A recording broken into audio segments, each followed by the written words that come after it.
All right, all right, all right.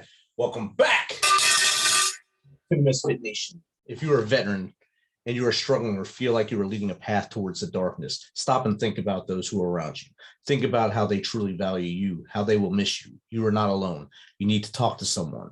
Someone will listen to you. If you feel like you will be a burden to someone or feel embarrassed, call the anonymous hotline at 1-800-273-8255 and press option 1 for veterans. If you're a new listener, thanks for joining us. Please subscribe to our show on your favorite apps.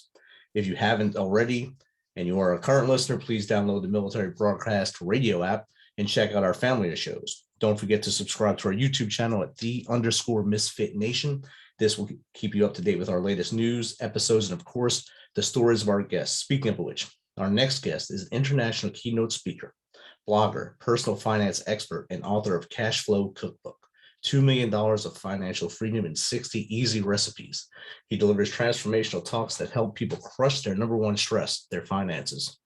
His mission is to improve financial wellness and help his audience regain focus, balance, and joy in their lives. Gordon combines his trademark wit and no BS style to speak with the employee and association groups, financial advisors, and the media about breakthrough path to financial wellness with no risk, minimal effort, minimal sacrifice, and no budgeting. So without further ado, let's welcome Gordon Stein to the Misfit Nation. How are you, Gordon? Hey, I'm great, Rich. Great to see you. Thank you. Great to see you. It's a beautiful day. I hope everything's going great for you this week. As we have reached the hump day as we record this, I hope everything has been flowing for you right now. Yeah, everything's been going great. Really well. That's awesome. I like your collection of guitars hanging behind you. That's outstanding. I'm guessing you play or you just a collector? Both. I collect and I play. Probably better as a collector, but I have no phone. I think we all have that problem sometimes. We see something we like, we get it, and then we start teetering around on it. I'm sure you can play better than we're talking here. So, Gordon, if you don't mind, tell the Misfit Nation a little bit about your backstory, how you started, and as far back as you want to go to where we are now. Yeah, I've been in the high-tech industry for 35 years or so, sales, marketing, and operations executive. And, I often had large teams reporting to me and often, younger folks, and they say, hey, tell me about money. How do I manage my money? And so I had this kind of din coming at me all the time. And then I stumbled into this idea, crazy enough, to save a way of saving on car washes, in fact, getting them for free. And it was through loyalty points with a gas retailer. And this is when I lived in Canada. And I thought, gee, that's pretty slick. And so I saved myself $25 a month on car washes. Not that that's going to change anything. And not long after that, I heard an ad for a discounted home alarm monitoring company. And I called them up and I said, what's the deal? And they said, what are you paying now? I didn't even know. I looked it up, $35 a month for people to monitor my home alarm. And they said, we do it for 10. And I said, that's great. And you're connected to the police? Yeah. So I hadn't even thought about who thinks about their home alarm monitoring costs or their car wash costs. So I signed up, and so I'm saving $50 a month, and I gave up nothing. Now, $50 a month isn't going to change anyone's life, but it just got me curious. What else is there? So I started making a list of all these ideas, and I had a financial blog going, and so my readers would write into me, and I did all kinds of research and looked into this, and I came up with this whole list of ideas, and the criteria was I had to save at least $25, sum them up to hundreds of dollars, be no more difficult to do than I was living my life normally, and free up this monthly cash flow. So the ideas went to a total of $13,000 of monthly savings ideas. Nobody that I know of has saved all 13 grand, but there's 500, 1,000, or 1,500 in there, I think, for just about everybody. And I took the list to my accountant. I calculated out the future value. If you save this much, what would that be worth in 10, 20, 30, 40 years? Took it to him. The numbers were astronomical. And I said, hey, where's the errors in this? And he looked at it and he said, there's no errors. This make a great book. And that was the start of it. And I started to write it as a novel. I had my characters picked out. I was going to try and weave it into a story, and I got into it and I realized it just didn't fit as a novel. And I was frustrated, and for a few days, and finally one day out of my breath, I said, geez, it's more like a cookbook. I thought that's exactly what it is. It's a cookbook. We open with a story. We watch a couple transform their finances. And as you watch them, I think the reaction from the readers is, hey, I can do this. This doesn't look that hard. Anyway, they free up another $1.5 million at retirement. And then we go into all of the recipes. So things, ways of saving on housing, transportation, food, household, lifestyle, and financial. And that's Cashflow Cookbook. It's outstanding. And Yeah. when I looked at the cookbook, I seen your website, all the food on there. It was right before I ate lunch, so I got pretty hungry looking at this. Oh, avocados, it looks awesome. That's great website. And I think I thought that was just a great idea to make it a cookbook. And so I think that takes some of the stress off the reader. Because when people think, like you even said, finance is a stressful thing for many people. When you add something that doesn't say finance in it, it's a cookbook for success. And that helps you out. It eases you into it. Oh, I'll read a cookbook on this. That has to be much easier. And then I can actually go cook something. You can cook up some freedom because, finances are our number one stress here in the United States. And I think that's shameful. And I see all these wellness programs. Wellness is now an $8 billion industry here in the US. And lots of those programs talk about, hey, how do we reduce our stress? Let's do some yoga. Let's do some meditation. And that stuff's great, but why don't we go back and start with the number one stress and actually fix it? To me, it's more logical. Let's start at the root, and that's people's finances, Rich. Definitely. And when I served in the military, that was the one downfall for many soldiers was finance. And for one, they don't get paid a lot, but they're expected to live a normal life, just like their peers, their brothers and sisters who are not in the military. And that financial burden stays on them as they're trying to not just serve their country, but also do the same things as everyone else that they grew up with. And they didn't have that money. So the financial burden would kill them as they moved up or stayed stagnant at a rank. And that would end up ruining some people's careers. Yeah, it's shameful. And by the way, thank you very much for your service. Hey, no problem. We're proud of what we did. And we hope that we left a mark for others to do the same in the future. Terrific. We talked about the path, the cookbook. How can the average person find that path to financial freedom going forward? Yeah, I think, if they can start by reading personal finance books, lots of great information out there, but most of them start with this idea of, hey, save 10%, invest it reliably in something and, budget and give up things you love. And if you do those things, you'll build wealth, and you will, but I mean, who wants to follow that? Right? So Right. I don't know anybody who likes budgeting or giving up things they love. So it kind of needs a book before the book. So let's start with a question: where do you find this 10% of what you make? Just about anyone I know, whether they make $40,000 a year or they make $400,000 a year, they have the same problem. They don't have the 10% to free up. And the problems change as the income goes up. But at every income level, we all tend to spend right up to our limit and typically a little bit beyond. So I think the logical place for people to start is to take a bill, any bill, and most of us have a dozen or more that we pay monthly. And there's a lot of bad cooking puns throughout the book, so we'll carry some of those over today, Rich.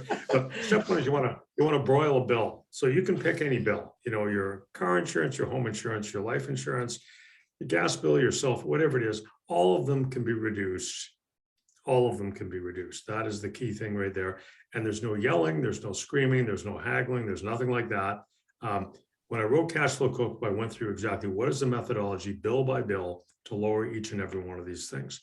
So, with no one in particular, let me start with something like car insurance. Lots of great sites.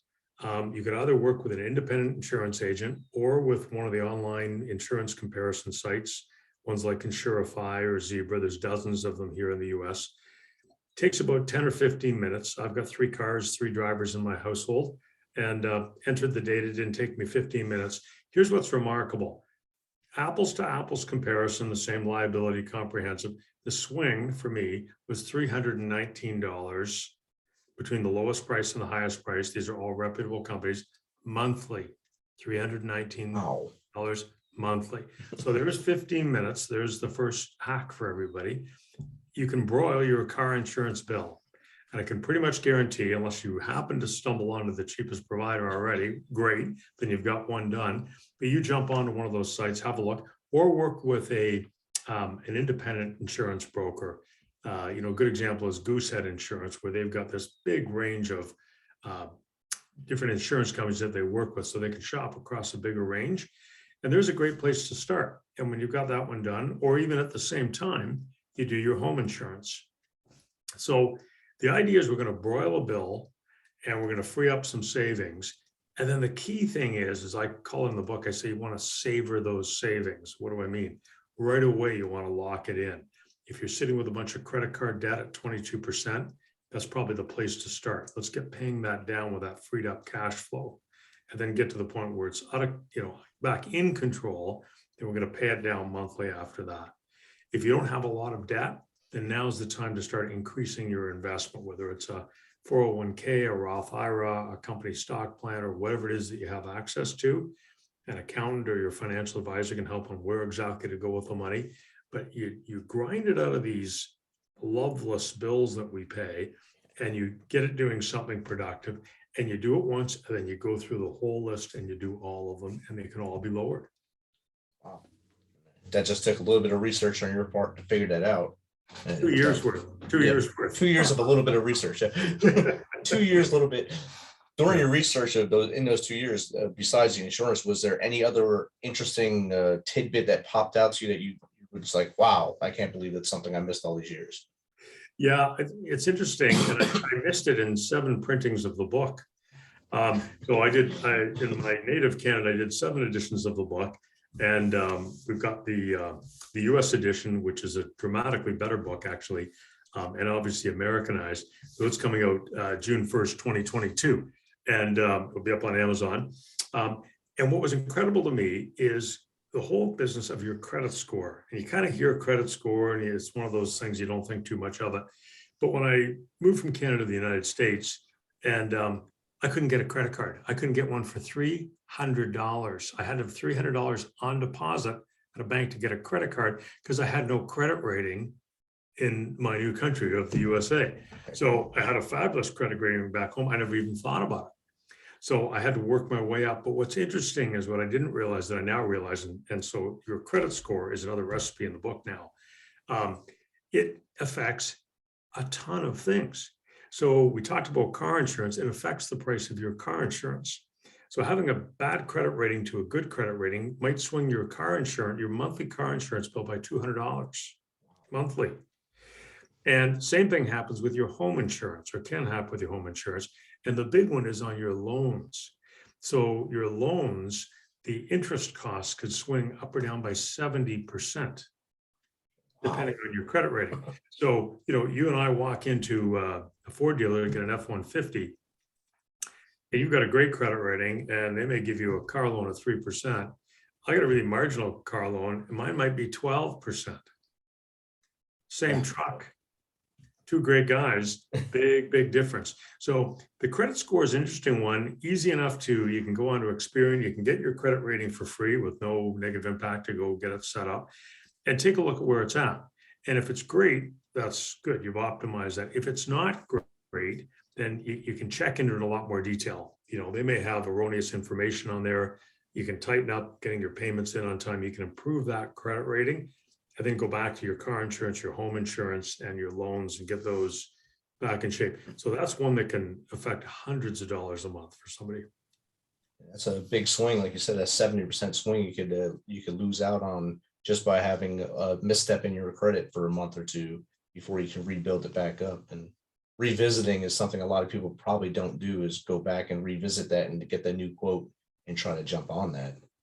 And you want to revisit all of them. And so you can go in Cashflow Cookbook, you can go through systematically, category by category. Geez, I've never taken a second look at this thing. I'll give you another example, Rich, if you're up for it. Yeah. And this is another one that I came up with my research, but I found it personally. So prescription drugs, and some of us have drug plans, some don't have drug plans. If you have drug plans, you still may have co-pays and so on and so forth. So if you're paying any kind of money at all for prescription drugs, what most of us do is you get a prescription from your doctor, and isn't this wonderful? There's a pharmacy right on the ground floor. What luck. Of course, it's not luck, it's there by design. Right. And most people walk in with a prescription, and they hand it, they get their pills, and they pay their co-pays or pay the whole thing. And they walk out. If you have a chronic condition, meaning you have to get these pills month after month, it could be a lot of money. So in my case, I needed a statin pill for cholesterol, one of the most prescribed drugs in the US. And I went into the drugstore, and which is a big chain, and the pills were $107 a month, Wow. which I have to take for the rest of my life. Now, Yeah. $107, it's not millions, but it's not insignificant either if you got to pay it forever. And I said, geez, it's a little pricey. And she said, well, why don't you get one of our drug cards? And I said, okay, what will that do? Well, then the pills become $63 a month from 107. So how much is the drug card? $20. So I'm a genius, right? I get the drug card, I save all this money. And then I was out for dinner with my brother-in-law, bragging about this fabulous financial find. He shook his head. He said, no, you don't want to do that. And he went to GoodRx, which is a online and sort of provider of discount prescription drugs. And you can pick them up at your pharmacy. And at that particular time, I looked up the drug I needed, $13 a month. Oh, wow. And I thought, well, if it's coming down this much, I got to keep going. And I ended up getting it from a different online pharmacy. In my case, it happened to be Blink Health, and one could be higher or lower on a given day. Just check them out. I pay $7 a month, and my pills get delivered right to my house. I don't even get in my car. I don't pay for gas. I don't park. The pills just keep coming in. And I did a blog post on cashflowcookbook.com, how I saved 96% on my prescription drugs. So people need, and there's lots of alternatives. People need to know this. So, when you think about the things we've talked about so far, credit rating might have made $400 a month difference. Drugs might be $100 a month difference. Car insurance might be $200 or $300 months. Very quickly, we're getting to $1,000. Get that to work with a financial advisor, or pay off some debt. And wow, you're making a huge difference. Just making simple changes, then it's Easy not change. hard. Yeah. I mean, Yep. right now, even if you had to drive to go get the pills, that's with the gas prices the way they are right now today. Right. You're spending that $20 that you spent on the gas on a drug card just to go get the drugs. So, Right. easy, and then getting angry in traffic or whatever, and losing some more, and having to take another pill to calm your anger. So may have statin and some other anti-anger pill or something you have to take because now you have road rage. So Exactly. it all adds up. And in fact, then I looked at it further, and if you get a 90-day supply, it's only about, the difference is dramatic versus a 30-day supply. So a 90-day supply is about twice the price usually of a 30-day supply. So who thought of that? So you're saving even further. So I get 90 days worth at a time come to the house, and problem gone. Wow. That's a great find, and I hope the listeners actually heard the bell go off on that one. And if they're taking medications that where they have to go and get them, they think about that a little more and save that money at least. And then, of course, revisit their credit score into the insurance game as well, because that'll help them out too. How can the average person go from, say they have a mediocre credit score and a lot of bills, how can they go from that to saving up to $1 million towards their retirement? Well, it's kind of a rinse and repeat thing. So you're going to go through each of the bills that you have, and every conceivable bill pretty much is in the book. There's 60 of them. So we take you through things to do with housing, your gas bill, electrical bill, house insurance, all that stuff. We took a look at transportation. So, everything from car maintenance, car repairs, reducing cost of gas, all of these things. Different ways of using Uber more effectively. It's all in there in transportation. We get into food, and away we go. So the answer is really, you're going to go through each of these things. You're going to lower all of them. The credit score, I get in a bit of detail, but really what it's about is your credit score is determined by, how much of your credit you've used, how good are you as a credit payer, how many open things do you have, do you have multiple credit cards and so on. And they also look at your mix of credit. So they want to see you've got a mortgage and you've got maybe a line of credit and a couple of credit cards. They're less favorable if you have 9 credit cards, as an example, and you get a real problem if you're not paying them on time. But often their records are inaccurate. So as an example, I looked on my scores back when I was in Canada. They had credit cards that I canceled years earlier. They were still showing on there. And that meant that they thought I still had all these other cards with open credit, meaning I had the capacity to go put 3,000 on this one and 4,000, and that'll lower my score. So you can call them, you can show proof, you can get their records accurate. And then you can tighten up on your own payment history, paying things back promptly all the time within the deadline. And if you haven't been doing that, maybe you don't have the money to do it, so you've been stretching it. Stretch somewhere else, not on the credit cards. So, or use some of these ideas to free up cash in some of the areas that we've been chatting about, Rich, and then get prompt on paying down your credit card and pay them off. So lots of things online about how to improve your credit score, but you're going to do that to all of them. And then big thing is, take advantage of the power of compounding. Einstein called it the eighth wonder of the world. So, just as an example, which I do in the book a lot, if you're saving, let's say $100 a month, it could be any number. If you multiply that by 173, that's how much that money will grow to in 10 years. So in other words, if I have $100 a month and I can invest it at 7%, and I keep doing that month after month, every month for 10 years, I'll have $17,300. Pretty remarkable. Yes. 20 years, I'll have $52,100. So put it to you this way, if you could come up with $400 a month, you invest it month after month, 7%, for 40 years, you'll have $1 million. Wow. And people say, young people say, somebody who's 20 says 40 years, I'll be 60 by then. Well, I'll tell you something, I'm 60 and I would have loved it if my 20-year-old self would have done that. Because, one day, most of us are going to get to 60 or 70 or 80, and you'll really, really, really appreciate that extra money.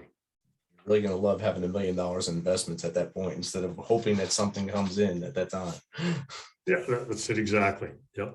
Yeah, just like you said, if I could go back to my 20-year-old self and slap myself in the head and say, "Don't do that, dummy," I'd be a happy guy right now. So I'd be much happier. Yeah. If you think, the big thing is, if you think about everything we just talked about, making these really simple moves, we didn't do any budgeting. There's no hardship in changing, let's say, car insurance companies or house insurance companies. You do exactly the same thing you're going to do. I can sell my beer at the end of the day. I can still go out for dinner. I can do all the things that I want to do, but I changed out these things. I didn't impact my lifestyle. Minimal effort, minimal sacrifice. That's the key to the whole thing, I think. Yeah, I think that's outstanding. So I was going to emphasize on that. Can you achieve financial wellness without budgeting? And you just answered before I could. It's like you're reading my mind there. So it's good. And I think that's something that listeners have to hear, because if they think they have to budget, they think that's a job. I have to sit home every day and get into either make an Excel spreadsheet or some kind of spreadsheet or in a notebook and write everything down. And that takes my time, which is also money. And now I don't want to do it because I'm doing all this extra work. I'm working and then working at home as well. I don't want to do that. But if you don't have to go through all that, just making them simple changes, I think people can be very successful. I think that's right. Two more comments, I think, on the budgeting thing and the tracking. So another move that I talk a bit about in the book, and I think it's an easy one people can do, is, and people who are married or have partners or share finances in a joint account will relate to this one. So you've got bills coming out. There's the cell phone bill, the mortgage, and the taxes, and all these things. And meanwhile, you've got a spouse or a partner, and they're spending day-to-day money, buying lunch, new boots, a new cell phone, whatever. And you get to the problem where, the one didn't know that the other one bought something. And then, the cell phone bill comes out. The mortgage bill came out. I forgot about that. Now you're overdrawn. So you can relate to that one? Oh, yeah. So, a real simple way to fix that is I recommend getting two checking accounts. You get one that's going to pay all those monthly bills. You set them up on pre-authorized checking, so now you're never late. So coming out of that account, let's say you need, I'll make it up, $3,000 a month or whatever the number is to pay all of those bills, mortgage, taxes, whatever. So get your paycheck or your pension or whatever it is, sending $3,000 a month to that account, and all the bills just come out. No muss, no fuss, you're done. Then you've got another account with discretionary. So you got the rest of your money going into that one, and you just spend that one, right? And so now there's a whole lot less to fuss about, because none of these automatic payments are coming out of that one. It's just discretionary. So you and your partner can talk about, hey, what do we have coming out? What are you spending? What am I spending? But you don't have to account for all of those monthly things. They're going to mess you up. Right.